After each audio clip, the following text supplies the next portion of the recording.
શ્રીમદ ભગવદ્ ગીતા અધ્યાય 18 મોક્ષ સંન્યાસ યોગ શ્લોક 35, 36 અને 37 એનું પઠન કરીએ, પછી તેનો અર્થ સમજીએ.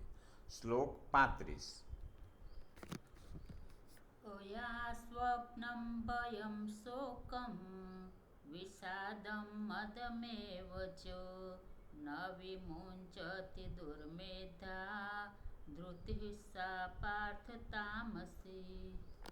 અર્થાત, હે પૃથાપુત્ર, દુષ્ટ બુદ્ધિનો માણસ જે ધારણ શક્તિ દ્વારા નિંદ્રા, ભય, ચિંતા અને દુઃખને તથા ઉન્મત્તપણાને નથી છોડતો પણ પકડી રાખે છે, એ ધારણ શક્તિ તામસી છે. ભગવાન શ્રી કૃષ્ણ અહીં તામસી ધારણ શક્તિ સમજાવતા કહી રહ્યા છે કે જે દુષ્ટ બુદ્ધિનો માણસ એ નિંદ્રા, ભય, ચિંતા અને દુઃખને છોડતો નથી, એ તામસી પ્રકૃતિનો છે. શ્લોક 36-37નું પઠન સાથે કરી અર્થ સાથે સમજશું. શ્લોક 36. સુખમ ત્વિદાની ત્રિવિધમ શૃણુ મે ભરતર્ષભ અભ્યાસાદ્રમતિ યત્ર દુઃખાંતમ ચ નિગચ્છતિ.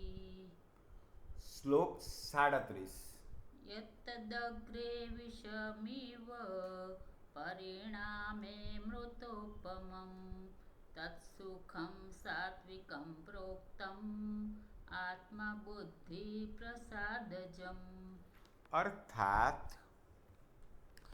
હે ભરત શ્રેષ્ઠ, હવે 3 પ્રકારના સુખને પણ તું મારી પાસેથી સાંભળ.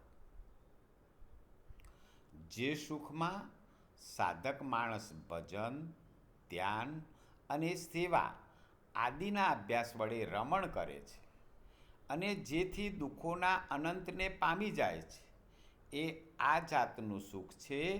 એ શરૂઆતમાં જોકે વિષ જેવું જણાય છે, પણ પરિણામ અમૃત જેવું હોય છે.